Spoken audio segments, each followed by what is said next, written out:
Grief can feel confusing, heavy, and sometimes lonely, but you do not have to go through it alone. It is okay to feel sad, angry, scared, or even unsure of what you are feeling after losing someone important to you. Some days may feel easier and some days may feel harder. There is no right or wrong way to grieve, and healing takes time. Always remember that there are people who care about you and want to help. And even though life may feel different, the love and memories you carry with you will always remain an important part of your story.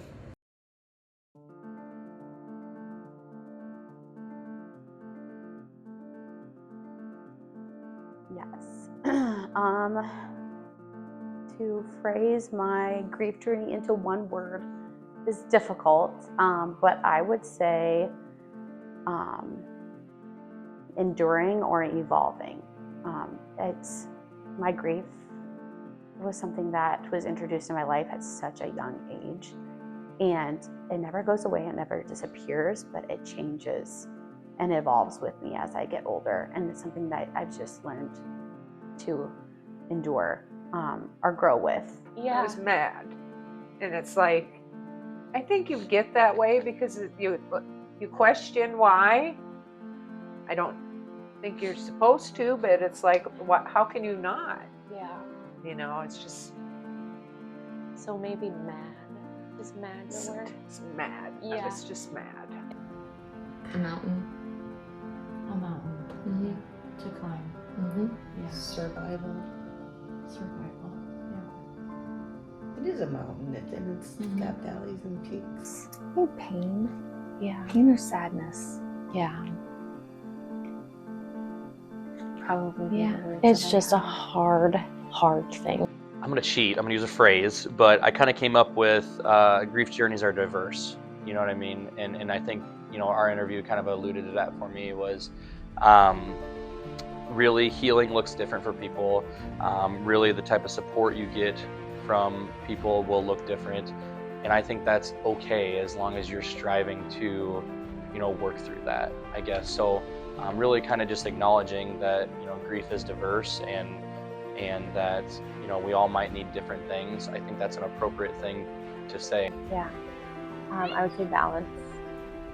It's about balancing the joy with the sorrow, balancing day to day how heavy your grief is and what's your ability to cope with that grief. And it's all just this balancing scale of what that's going to look like day by day.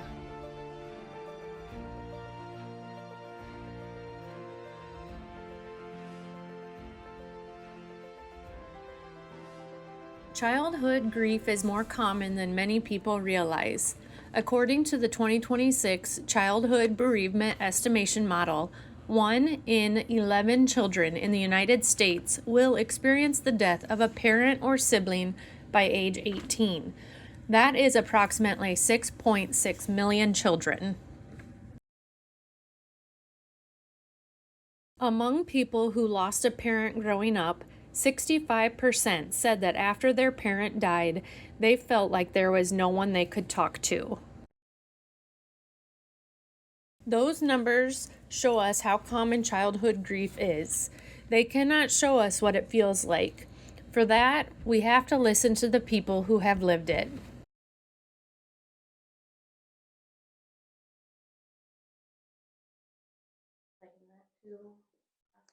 Yes, okay, and I'm just looking at you the whole time. Yeah. Okay, perfect. My name is Savannah Richgers. I am a wife to Jonathan. He is a farmer and he owns a couple of local businesses here in town. I have 3 daughters, age 7, 5, and 3, and one on the way and due in October. We don't know what we're having. Yeah, we'll see. I'm not sure if we make those actually. I work at Med Spa Express here in Pocahontas, and I also teach group fitness classes at our local gym. Yeah, so my mom, after fighting breast cancer for 3 years, passed away, and I was 10 years old at the time. I think at 7, I was just mostly confused, and I think everyone around me kind of kept everything light, but mostly confusion. I wasn't so sure what was happening. And then as time went on, I obviously started to understand more. And my mom was really good about talking with me about it, but we were always just praying for a miracle throughout the whole process. So I think what hit me really hard was the end when my mom got really sick. Yes, I'm Jessica Wilfor, and I know grief both personally and professionally. So personally from losing my 3-year-old son in 2023. So tomorrow was actually 3 years ago. So it's hard to believe. So personal side of grief, and then professional. Before losing Hudson, I'd worked as a certified child life specialist in the hospital setting for 12 years. So walking with families who had children dying, supporting them in those last days or supporting them at quick end of life moments. So having an awareness that children die, but I certainly never thought that would be my story. And so after we lost Hudson, I pulled away from all my work. I was not able to really do anything but just survive and take care of our living daughter. So my name's Lori Westerman. I own Westies, and I screen print a couple schools and like a lot of random stuff. I did the grief shirts, which I was honored to do them because I think that needs to be awareness. And also, I want to thank Amanda for doing this. It's like I said, one person makes a big difference. So I had a brother killed in 1974, and I was 13. At a very young age and didn't understand really what was going on. He was killed in a motorcycle accident, and I did not get to see him at the funeral home, so that always kind of bothered me. Still does. But because of the accident, it was like he was unrecognizable. So with Gary, he had when someone would say something, he'd be like, "Oh, 44, that was his football number." So he would always say 44 when he took off to go to Oregon. It's like, "See ya, 44." And so now our family honors him by 44 tattooed, 44. You see 44 on highway or on a license plate or whatever, you see that, and it makes you made us think of him. And it's the strong family bond that holds things together. And it's like, that's when we share. Oh, we thought of Gary today. It was 44 or 4:44 in the morning. We wake up, and it's just something that kind of it keeps them going. Yeah. Like that they're still around, 21. He was 21. Yeah. And then in 1976, my brother John was killed in a car accident. He was also 21. And it was, I think, a lot of how my mom dealt with it. She was so strong for the family. And still, it was like talking about them. Was she pretty good about making sure that they were part of the we conversation? were always brought them up. They were just part of your life, and you need to talk about them. I'm Jody Lyon. Involvement in the community. I'm retired from banking, and now I help my sister-in-law at Merla Firm. I'm on the hospital. I just like to be involved in different boards, Rialto board, and I help at the Catholic school. Just where I'm needed, I just want to help. Laura Firk. I grew up in Pocahontas, went away for college and came back. Now I am the lead teacher at the Catholic school here, transitioning into principal next year. So I'm very excited. Yeah. I lost my dad when I was 18. It was 2 weeks after I graduated from high school. He was killed in a car accident. He was going to Spencer to get my brother his birthday present. So that was hard. It was very traumatic. It's still kind of hard to believe, but I was very blessed to have a very strong family around me and great friends. Sherry was with me that night, and she stayed with me. Sherry Kirschel, my best friend, many moons after that. I was 23 when I lost my dad. I feel like from the time that I was 2 until he passed when I was 23, he was constantly struggling with something, whether it was testicular cancer, 2 kidney transplants, an acoustic neuroma brain tumor. He had lymphatic surgery. The list goes on. Like when I'm at the doctor's office and they're like family history, I'm like, this is gonna take a while. Oh, yeah. So when I lost him when I was 23, it was, yes, he had a kidney transplant and he was recovering well, but then he kind of took a turn for the worse, and within 24 hours he was gone. So it was very much traumatic, just like my mom's experience with losing her dad. They're just poof gone. Yep. My name is Judd Nielsen. I am a first grade teacher at Pocahontas Elementary. And this is I think, coming up on my 8th year being in the community. And I was, I think, around like 22 when I had lost my brother. He was in a car accident when he was in his mid-20s. So he was my older brother. So yeah, Okay. he's my older brother. So Okay. I was 22. He was further along into his 20s, probably late 20s actually. But my brother Josh actually, died in a car accident. So for all that knew him, he was just a goofball. I mean, he just loved having fun and he loved being around people. As I was kind of thinking about what I was going to say today, I was trying to think, like, was there one specific memory? No, there's just tons. I mean, he had a big group of friends, and a lot of the memories I have of my brother were near and dear to me, just for the fact of my dad passed away when I was little, when I was 2. Didn't really know my dad very much. My mom pretty much raised me and my brother from birth to graduation on her own, so she was working 3 jobs at a time, and we'd be at our grandparents, or as my brother got older, it would be me and my brother at the house, and things like that. Yeah.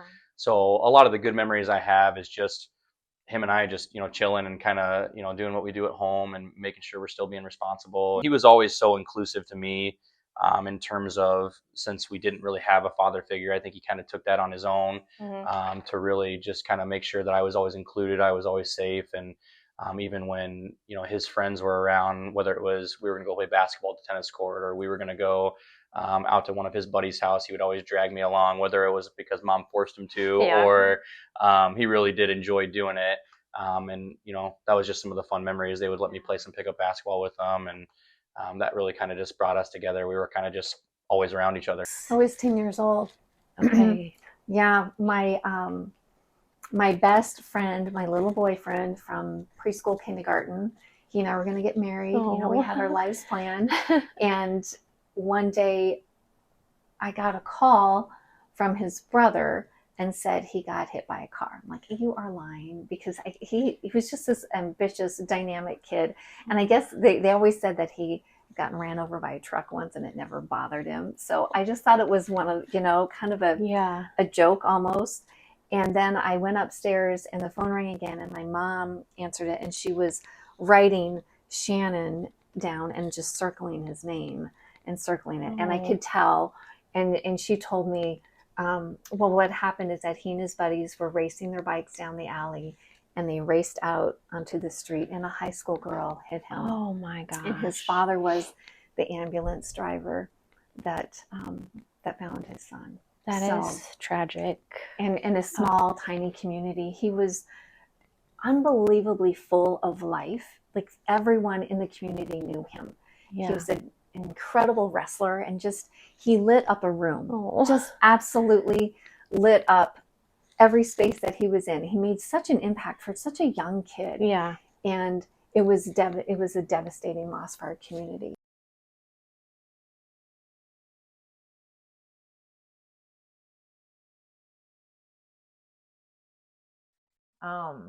It was just there's such a hole that never is filled. It's just there. Yeah. And like my nephew said that,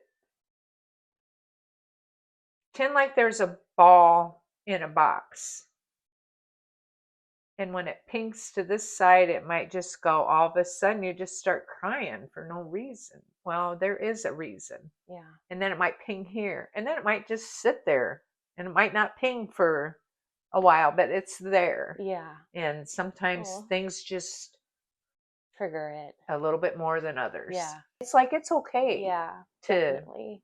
cry.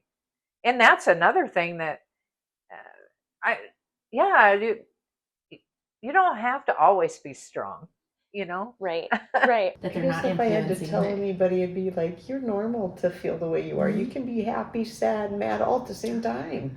Oh. And because you always think, you'd see somebody else that lost somebody, and it's like, wow, they seem really happy. What's wrong with me? Or whatever, you know. That first, we did things like, we gifted things that were dad. Remember? And we played different games. We mixed up. We didn't even have it at home. We came down to your place. We didn't even have it at Oh. home. And Just to make it more manageable at the time. yes. Mhm. Yeah. And we had it just us. Yeah. I mean, and then we got together, but it wasn't like we were trying to shut anybody out. It was more like regrouping, just kind of enjoying. Each other Yeah, in the yeah. moment. Yeah, I think, yeah, always reaffirming like you did nothing to cause this. And then I always like to just validate children with their emotions. Like if they're feeling angry, just to kind of echo that back. And I can see why you'd be angry. A lot of times, so I also have a certification in play therapy. And so a lot of times we like put the question back on the child, or even say something like, I wonder what it would feel like if your mom was still here, or I wonder if you could call her, what you might say. So sometimes too, when kids ask, I always think, or before I answer, I say, I'm not sure, what do you think? Because they might have something they're already thinking of and they just want to express it. So sometimes just allowing them to come up with the solution themselves. But validating, like, angry is totally normal. Even having happy moments again, like that's totally normal. If we all feel guilt the first time we smile again after we lose that loved one, and reassuring kids like you'll find joy again and it'll coexist with your grief, and it's okay to laugh again. It's okay to feel mad. It's okay to be sad. Like sad isn't bad. That's like my thing. I was like, sad isn't bad. Happy isn't bad. Mad isn't bad. Like it's just emotions, and you can name it, and then we can move from there.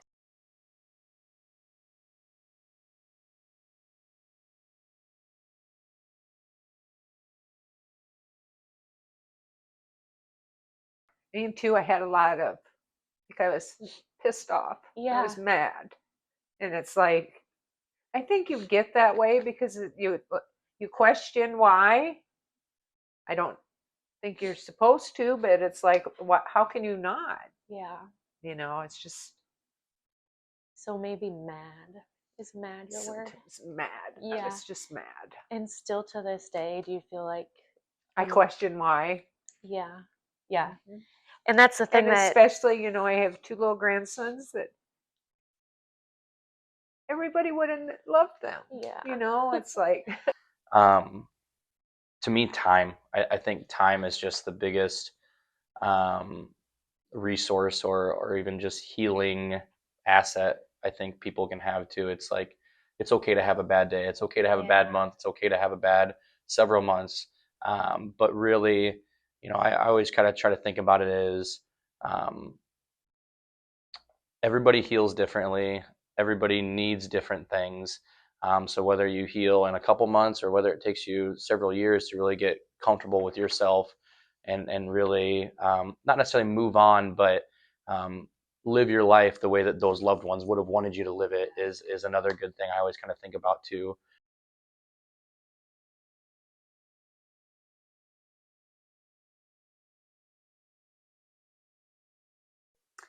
Yeah, I think that with going back to school so soon after my mom had passed, at that point, I was, you know, going through the stages of grief or whatever.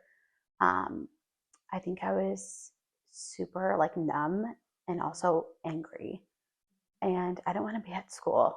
And I'd struggled a lot that first year going back to school. I remember specifically going to the hallway and having to like retake tests and do worksheets that I had missed and stuff. And I think that when you're so young, you don't want to feel different than your peers. And I think that was hard for me. Yeah. And so looking back now as an adult, I'm like, where are the adults who were helping me get to the root of my problems, you know? And I think everyone back then was doing the best that they could, but feelings and mental health weren't talked about back then as much as they are today. And I know today is even still a struggle for so many people. But it just, it wasn't talked about. I didn't have a lot of resources. I think when I went back to school, it was like, I felt like people didn't care, and they did, Yeah. and it was like, I don't know, kind of like I didn't want to talk about it. It was easier for them to just talk about the game coming up or something like that. Yeah. And then I think the community was, it was such a tragic accident, that it was just like people were there, Yeah. but at a young age, you don't see that, and you just, At that time, did they have the resources in the school? no. Not even like the counseling or any therapy resources available for you? No, and if there would have been, I probably would have gotten support at home. So we really had, we had a big family. Yeah, So we had a yeah. lot of support. Even when I came back, I don't remember how much time I took off. Like I told you earlier, that was all kind of just a blur. Maybe a little bit of post-traumatic, stress going on. You don't always remember every detail, but I do remember driving back to Ames by myself and like being just terrified of like meeting my friends or even just going back to classes because it might have been my aunt or somebody that reached out to Iowa State and that she was really worried about me going back by myself. And and as soon as I walked into my my dorm, I had a group, like I said, a group of 10 friends they were meeting me there, and open arms, hugging me, and it wasn't even really a celebration that I was back, but it was just like a welcoming and, letting everybody know that they were going to be there for me.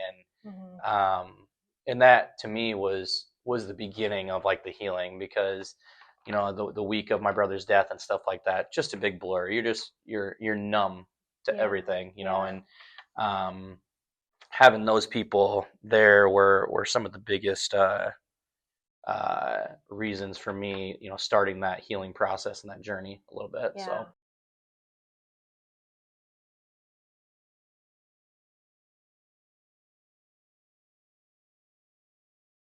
Yeah, so developmentally, kids all will experience death very differently.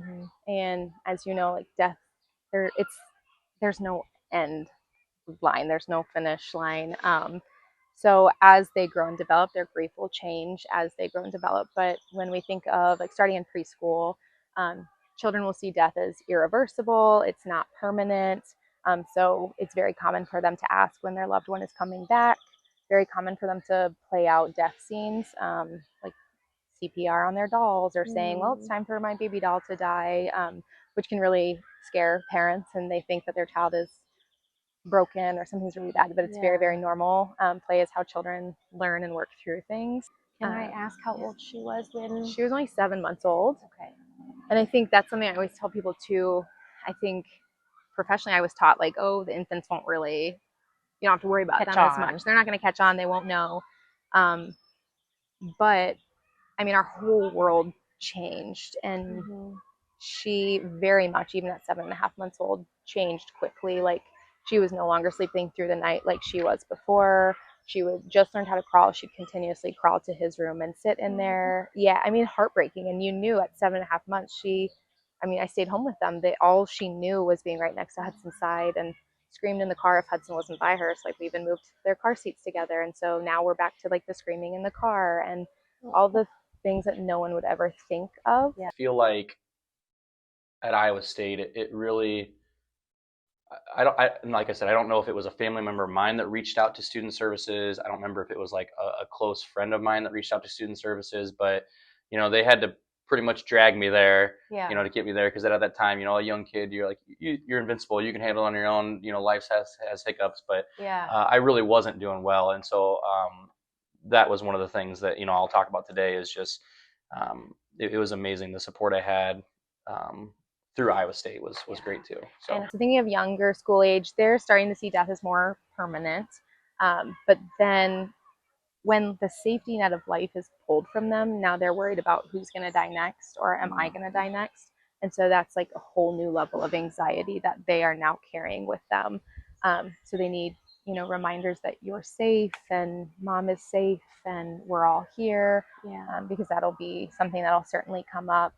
Seeing a lot of acting out and regression, so skills that maybe they were really great at before with unintentionally regressing in some things. And that's something for teachers to be aware of. Like if you see like grades slipping there, that's very normal. As you know, like the unscientific word I would say is grief brain. Like your mind is thinking about the grief and the loss constantly. And now if you're trying to do your schoolwork, you're instantly multitasking. And so everything's just so much harder when you're trying to multitask that. And something that I feel like I've learned is that you may not even know that you're thinking about it. It's just riding in the back, and it might not be a forefront thought, but it's just there. Yep. And so you're doing your best. Yeah. For For sure. Amazing. It's amazing. I remember I think it was 1991, the movie My Girl came out. Okay. Macaulay Culkin was in it, and it was a girl and a boy, best friends, and he got stung by a bee and died. And I remember sobbing at the movie, sobbing. That had been 10 years. And then in high school, I remember writing a poem about him in one of our classes. Okay. And in college, I think I even had to either do a speech or write about something. And he's still on my mind. And there are times that when I think long enough, I can really be emotional about what we lost in him. And there's even a little boy at my church that I'm like, oh my goodness, he looks just like him. Dark skin and brown eyes and blonde hair. And just reminds you, takes you right back. So middle school, again, they understand that this death is final. So there's still that anticipatory grief of all the things that they have lost, those secondary losses. The whole, like we were talking about with Eleanor, like feeling an entire shift in your family. That's for all ages. But when we look at middle school, it's already such a tough age. And you're trying to find who you are, where you belong. And now if death has been thrown on your plate, you just feel like the odd man out even more. And you feel like everyone is watching you and staring at you, amplified than what any middle schooler already does feel. So again, like having a gentle approach, I always tell for any age, but especially our middle school families, I'll talk to their parents and say, I think you and your child and the school should come up with a code word when they need a grief break. Like whatever that code word is going to be, maybe it's purple. That if your teacher, you just go up to your teacher and say purple, and then you have like a safe space to just go sit and be alone. Middle school especially, we see that being such a need, and then carrying into high school. But I don't think it's a bad idea for any age. But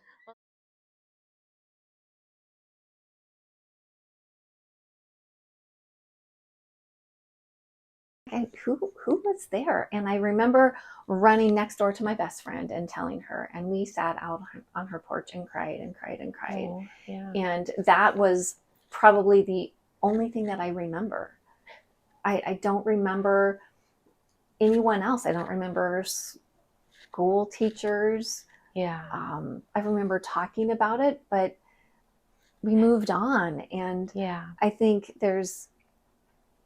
I wish that there were other ways that could have guided us and helped us process the grief. I think even just having, I feel like even if I sat down with someone who could just hug me and tell me, I know this hurts and I'm sorry. And 3 months into my grief, I found Redbird Ministries. It's a Catholic nonprofit for families that have lost a child. And that was totally a godsend for me at the time.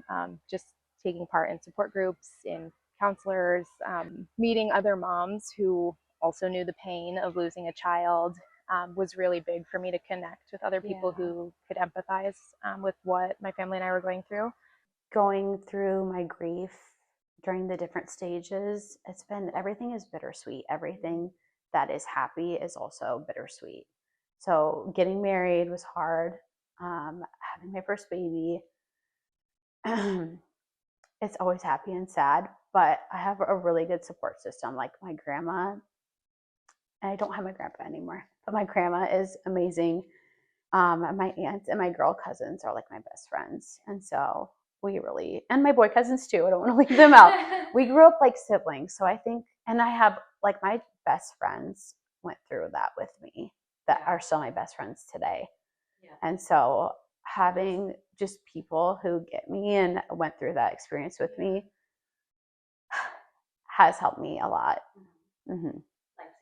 Yes. Yeah. You need your core group of girls in your family, just people who you can lean on, I would say. Yeah. Same people who are my bridesmaids are some of my best friends. Yeah. Same people in childhood are some of my best friends. My sister is like my best friend too. Do you have to talk to your mom every day? Yes, probably multiple times. Or if she was having a bad day, I would leave the bank and go down there and drive 3 hours for supper and drive back. Yeah. Or I guess we just showed up for one another. I mean, you go through the stages of grief where like you're mad, but I know I can call her and be mad at her, even though, you know, it's not her that I'm mad at. And she gets it. Yeah. And you have to have a lot of patience with one another and listening.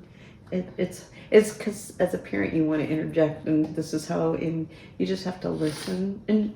And she listens to me. And we're honest. Like we don't agree. We agree to disagree sometimes. Yeah.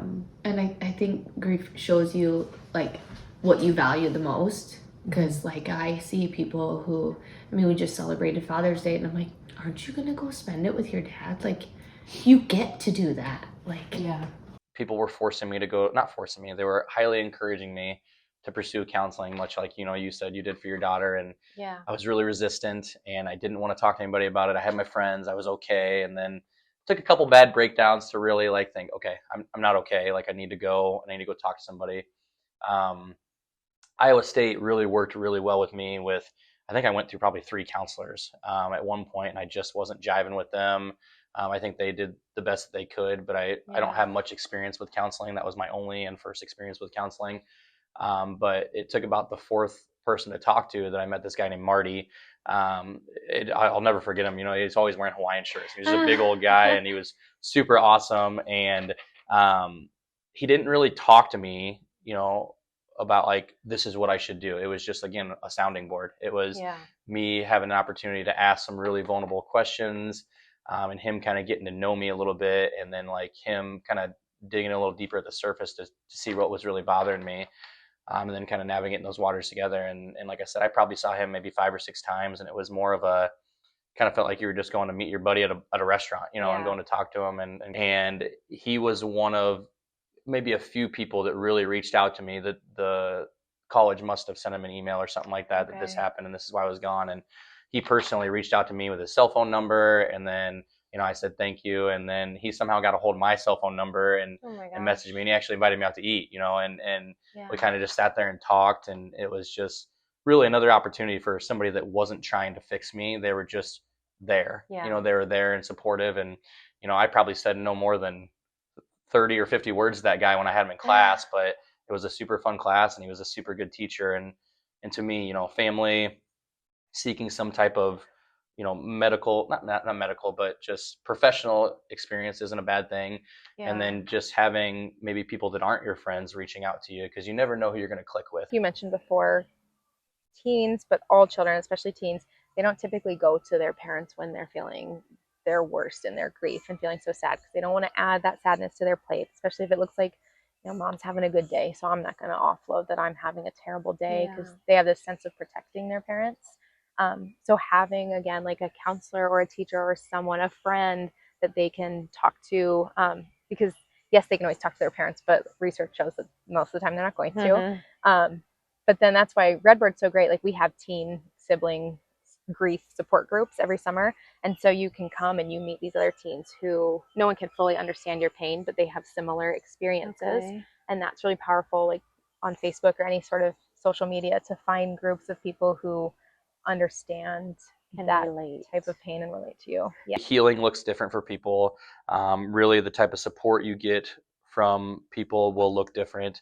And I think that's okay, as long as you're striving to, you know, work through that, I guess. So I'm really kind of just acknowledging that, you know, grief is diverse, and that, you know, we all might need different things. I think that's an appropriate thing to say. And I think it's important for other people to realize, if you're helping somebody through grief, to realize that if somebody is rejecting your offer of going to talk to a pastor or going to talk to a therapist or going to talk to a doctor, don't give up on that person, right? But mainly just know that, either maybe they're not ready for that step yet, or maybe that's not the route that's going to be best for them.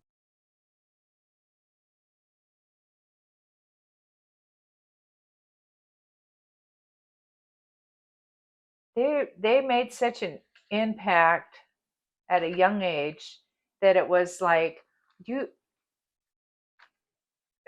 really need to take each day as though it's your last and enjoy it. It's like sometimes the little things in life,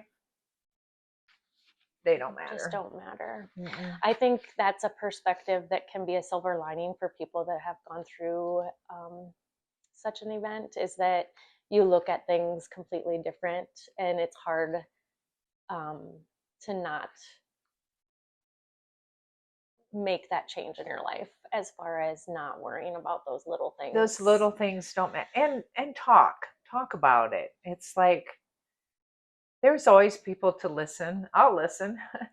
There's just people that will listen, and you have to talk about your loved ones. Yeah. They didn't choose to leave. Yeah, definitely. Sometimes I think people omit them thinking they're going to hurt you, and it's totally opposite. Yes. Because I love when they talk about, or I hear out in the, when Laura got the lead job, I had several say, oh, Kurt would be so proud of her, and it's like, or they'll say, talk stories about Kurt talking about Patrick Hunting and football and stuff like that. Yeah. And you like to hear that, not to be omitted.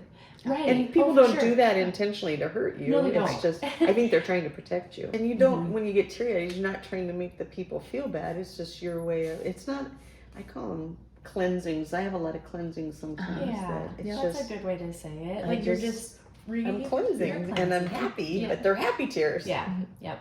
So, But if like I you get- want to hear those things too, because like I live to make him proud. Yes. But really, the big thing for me is I don't like to remember sad things about my brother, or the accident or things like that. I like to focus on, if there's a special song we always rocked out to, or if there was a band that we loved, or even just playing basketball. One of the reasons I coach basketball is just you kind of feel that connection a little bit too. You're gonna make me cry again, but some of the other things would be, fishing with my girls. I mean, that was something my brother and I did. My dad was a big fisherman. I didn't really know him, but my uncle would always tell me, your dad would be so proud of you for fishing. And, even something that me and my brother did all the time, I just constantly think, when we're camping and my girls are catching big fish, I'm like, man, like they're probably laughing or smiling up in, heaven, and kind of just being, you feel like you're closer to them, kind of thing. So coming up with those good ideas versus focusing on the negative side of things would really be. Which also is great with my kids, and so that makes a difference too. And we still, like my dad said, like a month ago, he said, we need to talk about your mom more. And I said, I talk about my mom all the time, Dad. Like my kids know who she is. Yeah. And we talk about her literally like every other day, almost daily. And so I think that's really important too. Like it's been healing for me to talk to my girls about my mom. And my mom always said, like, I never want you guys to be sad. Whatever happens, I never want you guys to be sad. And my grandma always, and my grandpa too, always instilled that in me too. Like, your mom would want you to be happy. Like even on her tombstone, there's a phrase, something about like, don't cry for me. And of course, crying is healing. I do it all the time. But she so thoroughly loved life, and she would have done anything to be here. And so I always think about that when I feel sad. I'm like, she doesn't want you to be miserable. She wants me to be happy.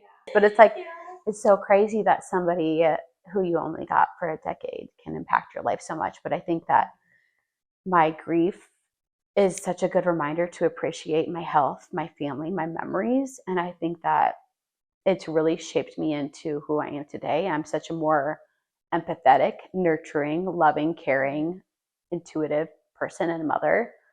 And so I don't regret like whatever happened to me in childhood, because I think it has made me a better person today.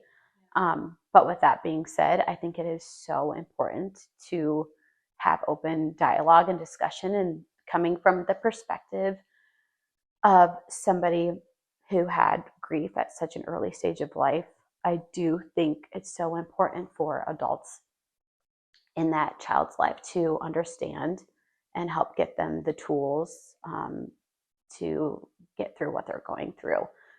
Because like I said earlier, grief, your trauma, your experiences, your feelings, it never goes away. It grows up with you, and sometimes it can manifest into good, sometimes it can manifest into bad. And I think getting through that hardship at an earlier age and having those tools to get through life and get through your day-to-day grief, I think it's so important to do and get to tackle and have those tools readily available to you when you're young rather than when you're older. Not that getting help when you're older isn't important too, but I think it's just so important to, yeah. And so a lot of times we think, oh, this person has gone through the acceptance, so now they're there and everything else is behind them. But grief is a roller coaster, and there's no like end goal. There's no just acceptance. It's not the 5 stages of grief that you work through like how most of us were taught. And I would say that's in the school, to be very gentle with children and teens, even if their loss was 5 years ago, not to assume that then they've mastered that grief and they're okay. I had a great therapist explain, when someone you love first dies, if you like envision a box with a plate and a little ping pong ball, and every time that ping pong ball hits that plate, which when you have a small box, it's going to continuously hit, that's like your grief waves, and it's like the pain hitting you over and over and over again. And as time goes on and you learn how to carry it maybe or manage it a little more, your box will slowly get bigger and bigger, but the plate and the ball always stays. And so even if it's been years and your box is this big, the ball's still going to find that plate, and it's still going to hurt like hell, like day one all over again. And so I always tell people, just don't expect that won't happen. Like someone who lost someone they loved 10 years ago still might need that code word and need that break.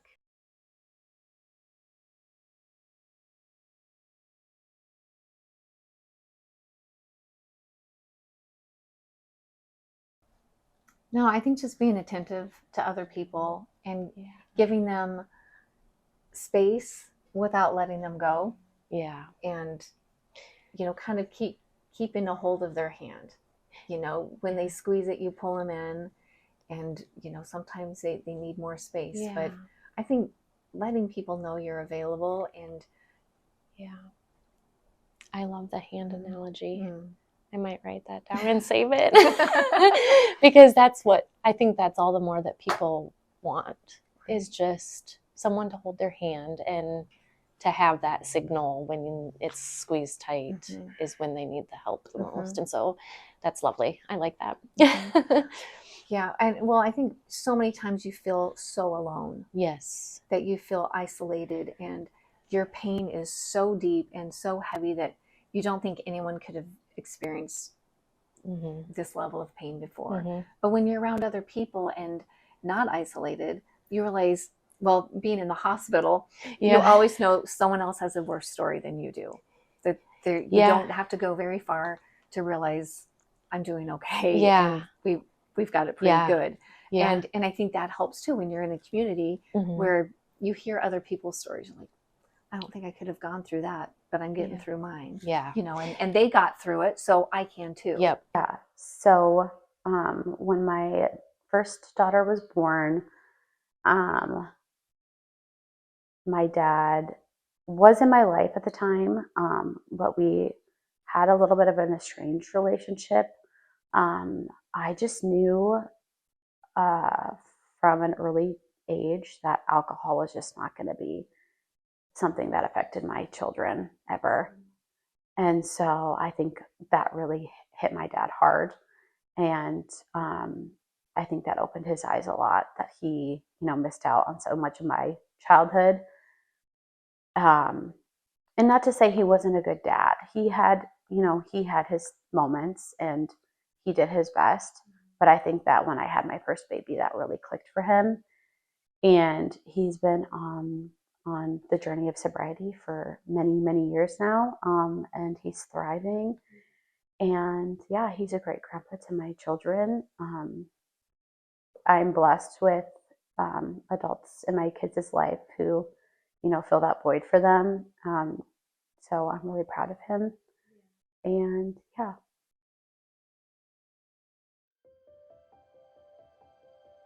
It would have been, let me get my dates here. Okay, so Hudson passed in 2023. Initially, I had just kind of hid away from the world for a year and even thought to myself, like, I will never do anything good. Like, I don't want anyone to look and be like, oh, because Hudson died, wonderful things have happened, or but like there was this really big struggle of me of being like, if I am a good person again, and if I let good things happen, then people are gonna think, oh, it was always meant that Hudson's supposed to die. And I really struggle with that. So I try to think of doing things that would make him proud, finding purpose in the pain of losing him, not purpose in his death, because a 3-year-old should never die, regardless of any miracles or however many splash pads would be built. So I struggled with that for a long time. And once I finally came to the place of, I want to do something as a legacy project for him, my husband and I kind of started talking what would be something that just screams Hudson. And he loves splash pads. And one of our last memories was, it was probably like 2 weeks. We were taking a trip. We lived in Montana, taking a trip here to Iowa, as we did every summer, and we stopped in Rapid City. And I just have really beautiful memories of him and I playing in the splash pad there. And we always would go to the Mallard splash pad when he was here. Yeah. And so it just kind of seemed fitting, like, okay, I think we should do a splash pad in his honor. Once I started talking to splash pad companies, realized it was going to be $300,000. I was kind of like, I don't know if I want to do this, but I told myself it doesn't matter how long it takes, like, we'll get it done. There's no set timeline.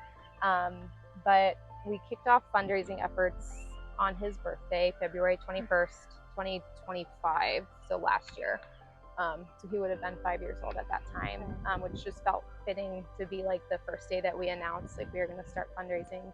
And just seeing like the love pour in was incredible and unbelievable. The day after Christmas 2025, the McLaughlin family had called, and I didn't know them. They had heard of our story because their son works at Pocahontas Ford, and they had wanted to know more about the splash pad. They knew they wanted to make a donation, and they asked how far away we were to our goal. And at that point, we were 80,000 away from our goal. And I thought they were asking to make sure that they were giving their money to something that was actually going to happen, you know? And so then he was like, okay, well, I'll talk to my wife and I'll call you back. And he called me back and said, we want to give you the 80,000. And so it was only a matter of 10 months that we were able to make this all happen, in the midst of like people knowing that we're going to do a splash pad. I'm like, our plumber, JD Plumbing, is amazing. He came and approached us and was like, I want to do a bunch of the work for free.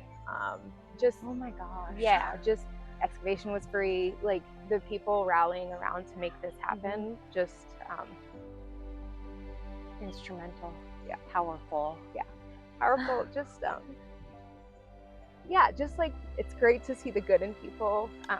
I'm excited that other people are excited, that other people can have those memories. Like, that's the biggest thing. Like, his legacy is not like the actual splash pad features. It's the memories that mothers and fathers will have with their kids, and the giggles, and yeah, the memories that people will have there.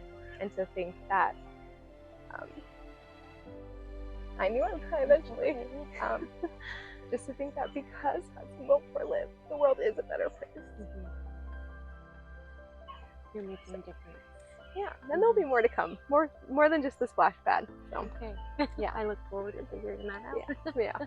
Well, after losing him, admittedly, I really could not get out of bed for months and months, and so I needed help taking care of Eleanor. My husband was kind of in the same situation of we were just really struggling.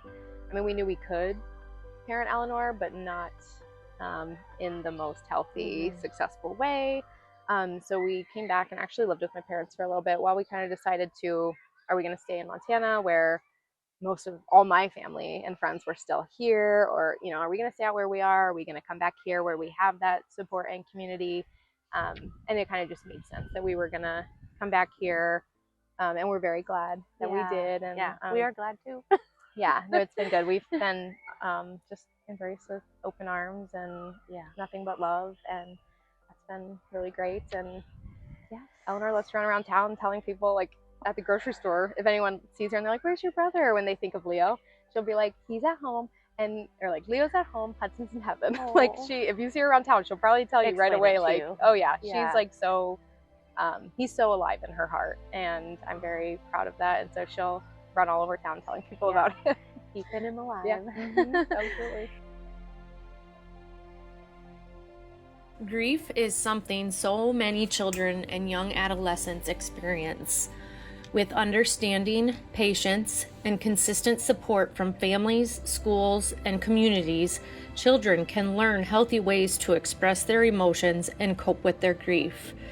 By fostering compassionate environments where children feel heard, supported, and valued, we can help them build resilience, maintain connections, and move forward with hope while honoring the people they have lost. It's okay to remember them, talk about them, and keep them close in your heart. Be patient with yourself, take things one day at a time, and remember that there are people who care about you and want to help. You are not alone.